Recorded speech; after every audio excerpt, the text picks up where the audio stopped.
Assalamualaikum warahmatullahi wabarakatuh. Salam sejahtera dan salam Malaysia Madani. Yang berusaha Tuan Pengerusi Majlis, barisan hakim yang arif lagi bijaksana, guru-guru yang dihormati, seterusnya rakan-rakan yang saya kasihi sekalian. Bulan air kerana berbentuk, bulan manusia kerana mufakat.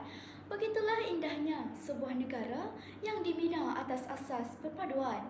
Malaysia yang kita cintai hari ini tidak akan terus teguh sekiranya rakyat mengabaikan nilai-nilai yang menjadi tunjang keharmonian. Justru pada hari yang penuh bermakna ini, saya tampil menyampaikan pidato yang bertajuk Rukun Negara Teras Perpaduan Bangsa. Hadirin yang dihormati, rukun negara bukan sekadar lafaz yang diucapkan pada setiap perhimpunan sekolah, bahkan merupakan ideologi kebangsaan yang menjadi panduan kepada seluruh rakyat Malaysia.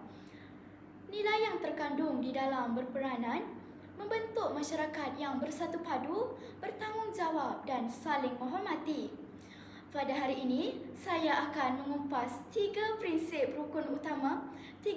utama rukun negara, iaitu kepercayaan kepada Tuhan, kesetiaan kepada raja dan negara, serta kesopanan dan kesusilaan.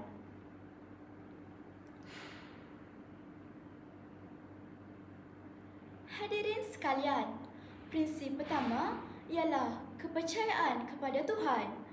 Prinsip ini menjadi asas pembentukan sasiah dan akhlak setiap insan. Walaupun rakyat Malaysia terdiri daripada pelbagai kaum dan agama, setiap agama mengajar nilai yang sama, iaitu melakukan kebaikan, menghormati sesama manusia dan menjauhi keburukan.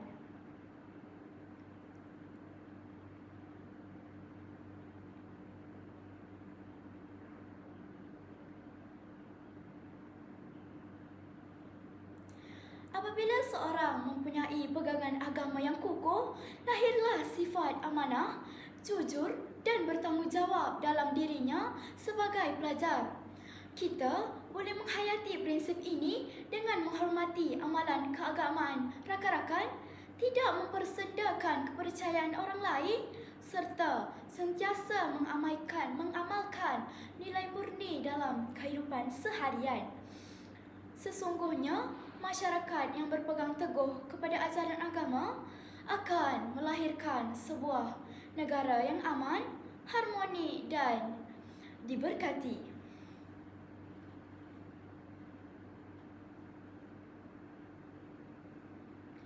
Hadirin yang saya hormati,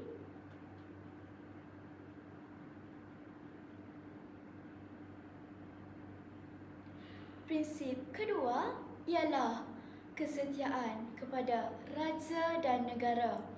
Institusi raja merupakan lambang kedaulatan, perpaduan dan identiti negara.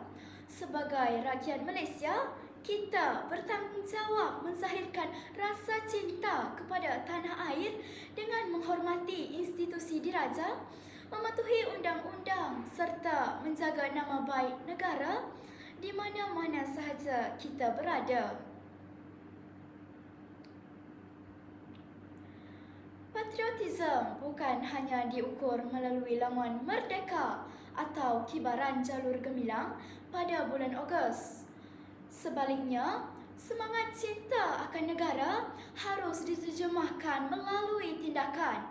Belajar bersungguh-sungguh, menghormati guru, menjaga kebersihan persekitaran, memelihara harta awam dan mengharumkan nama Malaysia di persada dunia merupakan antara bukti kesetiaan kita kepada negara. Ingatlah, generasi muda pewaris yang bakal menentukan masa depan Malaysia.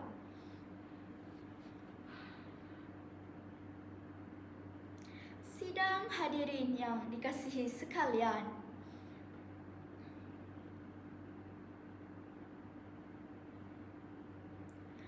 prinsip ketiga ialah kesopanan dan kesusilaan.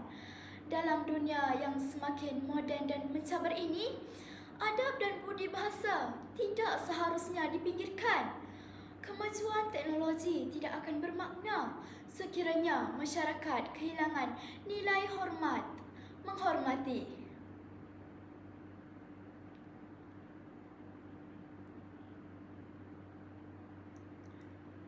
Kesopanan dapat dizahirkan melalui tutur kata yang baik, tingkah laku yang berhemah dan sikap saling menghargai tanpa mengira bangsa maupun agama.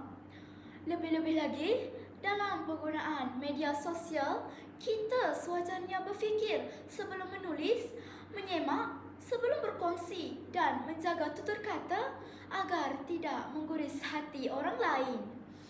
Benarlah kata pepatah, bahasa menunjukkan bangsa. Oleh itu, marilah kita menjadikan kesopanan sebagai budaya hidup demi mengekalkan keharmonian negara yang kita cintai.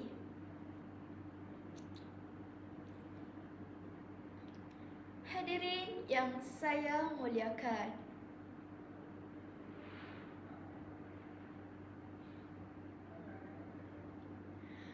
jelaslah bahawa kepercayaan kepada Tuhan melahirkan insan yang berakhlak mulia. Kesetiaan kepada raja dan negara memupuk semangat patriotisme yang tinggi, manakala kesopanan dan kesusilaan memperkukuh hubungan sesama masyarakat. Ketiga-tiga prinsip ini saling melengkapi dalam membina sebuah negara yang aman, makmur dan bersatu padu. Akhir kata, marilah kita bersama-sama menghayati rukun negara bukan sekadar sebagai hafalan tetapi sebagai amalan dalam setiap langkah kehidupan. Sesungguhnya, perpaduan yang utuh bermula daripada kita sendiri. Jika setiap rakyat memainkan peranan, nescaya Malaysia akan terus berdiri megah sebagai negara yang aman, maju dan disegani dunia. Sekian, wabillahi taufiq wal hidayah. Wassalamualaikum warahmatullahi wabarakatuh. Terima kasih.